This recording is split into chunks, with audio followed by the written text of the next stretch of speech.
Coach Sully, Reps and Sweat Martial Arts and Fitness. This is Mat Chat. So today's topic is one of my most favorite training methods, and it's shadow boxing. Shadow boxing, shadow boxing, shadow boxing. Shadow boxing is one of the best ways that you can sharpen your tools. Shadow boxing improves significantly your movement. It improves your punching. It improves your ability to flow. It, from all angles, if there were only one thing that you could do to train, it would be shadow boxing. You can work your cardio. You can work your technique. You can do so much with shadow boxing. First of all, one of the main reasons that it's so important is that, and this is something that I don't hear too many people talking about. So when you're punching or kicking the heavy bag, you have this large inanimate object that you can lean on, put all your weight into, and really let it have it. But what shadow boxing does, and this is one of the benefits, like I said, I don't hear too many people talking about it. So if you look at professional striking, whether it's kickboxing, boxing, whatever, even MMA, at the highest level, the best strikers in the world are only landing about 40% of the time. That means that most of those punches, most of those kicks are not landing, are missing. And this is one of the biggest benefits, I believe. Well, one of the benefits of shadow boxing is you're training to miss.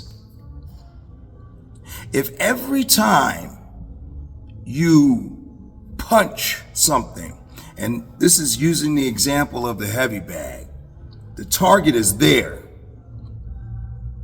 you never get an opportunity to train your recovery, train your ability to retain your stance, train your ability to flow from one thing to the other in a situation when you miss. And if you're missing more than you're landing, it would seem to me that training your ability to recover and training your ability to be able to maintain your balance while missing would be an important thing. And the cool part about shadow boxing is you do not have that heavy object in front of you holding your weight, supporting your weight, and giving you something to lean on. So you have to be able to flow and maintain your balance because you don't have that object there holding you up. Now, that's one of the benefits, and I think that's one of the most important benefits that you get from shadow boxing. Being able to flow, being able to move around, using your imagination. And the more you use your imagination in shadow boxing, the more beneficial it is. The more scenarios that you can create in your mind, that you can imagine. You can work your defense, you can work your offense, you can work your movement. Every aspect of striking can be worked and practiced with shadow boxing. But it has to be done in the correct manner. So I wanted to go over some tips that allow you to get the most out of shadow boxing. Tip number one, when your movement. A lot of times when we're moving around, we're taking these big drastic steps. We're stepping wide forward, wide backwards, wide to the right, wide to the left. And that's just not a realistic scenario. I tell my students all the time, when we're talking about range, being in range, being out of range, it's a game of inches. You're not talking about 2 feet away, you dashing in 2 feet, dashing back out. No, you're talking about 1 to 3 inches. The difference between you being in range and you being out of range is about 1 to 3 inches. So I believe that when you're moving around, the first thing that you should be working on in shadow boxing is when you're moving around, make those steps slightly smaller. Make the circle that you're moving around in smaller, because realistically, that's going to be the size of the movement, or at least the important movement, that the angles, that getting in range and getting out of range, that few inches of movement, it's going to be more beneficial and more practical for you. So the first tip is to make sure that your steps are slightly smaller than what you would be inclined to step. The second thing is to make sure with your punches, particularly your straight punches, is you punch full range of motion. You get full extension on that jab, full extension on that cross. A big mistake that I see a lot of people making in shadow boxing is because that heavy object isn't there holding up their weight, they're pulling their punches back. They're punching halfway. They're shortening their punches. They're not going through the full range of motion. And that's a huge mistake. Like I said, most of the punches in a real scenario, if you have somebody in front of you and you're sparring or you're fighting in a self-defense situation, most of those punches are going to miss. And if you're punching with the intention to land a punch, and that punch happens to not hit the target, you want to be able to have the balance, the control, and the full range of motion to be able to recover. If you're throwing short punches while you're shadow boxing, you're going to throw short punches when you actually need to land those punches, and those punches won't land. If you're always hitting the target, you don't know how to control that punch and pull back from that punch once you see that punch or that kick is not going to hit the target. You don't know how to recover. You don't know how to hold your weight because you have this heavy bag holding your weight. So it's very, very, very important in shadow boxing to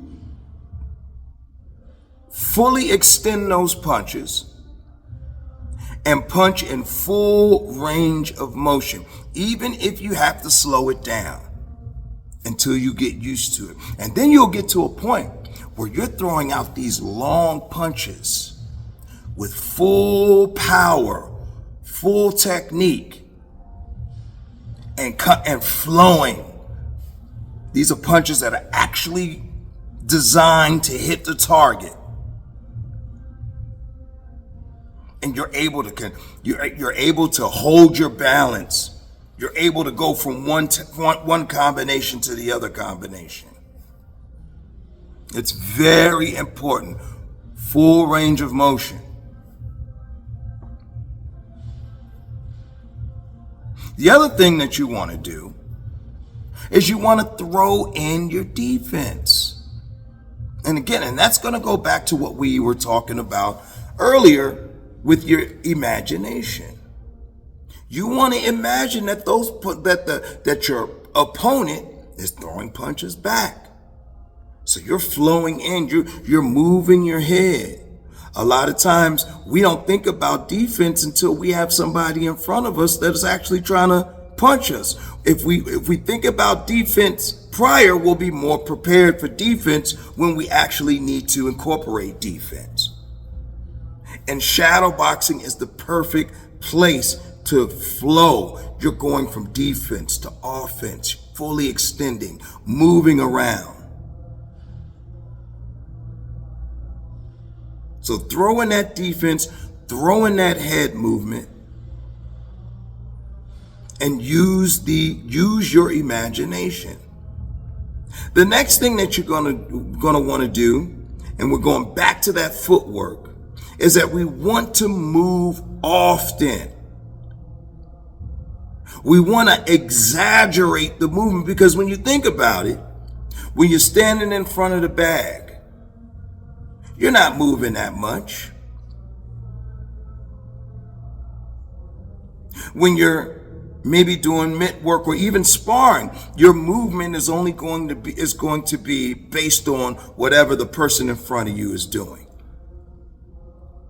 When will you get an opportunity to get intricate with your movement? To flow, go to the left, go to the right, step back, step forward, pivot. When are you going to get that opportunity to really, really work it and let it, so you can develop it to where it flows naturally? Shadow boxing is the perfect spot to do that. So I always advise my students, when you're shadow boxing, exaggerate that movement. Take advantage of that opportunity that you get to move, and move. It's going to be great conditioning.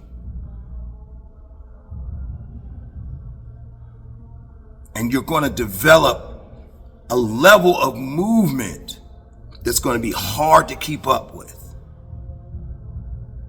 So to recap, we said make our steps smaller. We said make sure that we are throwing our punches, full range of motion, full extension. We said make sure that we are using our imagination and incorporating defense in the shadow boxing. And we said move often. Move often, exaggerate that movement. If you do those 4 things while you're shadow boxing, you will see a tremendous improvement in your game in a matter of months. I guarantee it. I guarantee it. I remember when during COVID, and I'll leave you guys with this story. During COVID, obviously all the gyms shut down, and with being in combat sports, martial arts, boxing, kickboxing, those are partner-oriented sports. So social distance meant that you didn't train. So I sat around for a little bit, moping around down in the dumps. And then the light bulb went off. I was like, hey, I could be And that's actually where the concept of reps and sweat came from. Because I started shadow boxing. I set up my little rounds on my phone. I set up 3-minute rounds, 1-minute active rest, started shadow boxing. I actually worked on, because I'm a southpaw, I worked on my orthodox stance and developed my orthodox stance in, the short months that we were completely locked down by shadow boxing. And then the idea started coming to me for reps and sweat. I said, wait a minute. I can shadow box one punch, one combination, and really, really, really, really ingrain these combinations. And that's where reps and sweat came from. That was before I ordered a bag and had them send it to the house.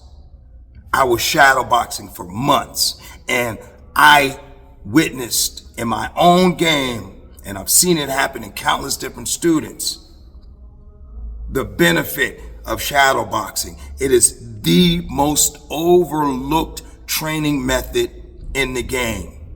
And if you throw it in your game, you will see immediate improvements. So keep that in mind, folks. All right, I gotta run. Coach Sully, Reps and Sweat Martial Arts and Fitness. This was Matt Chat.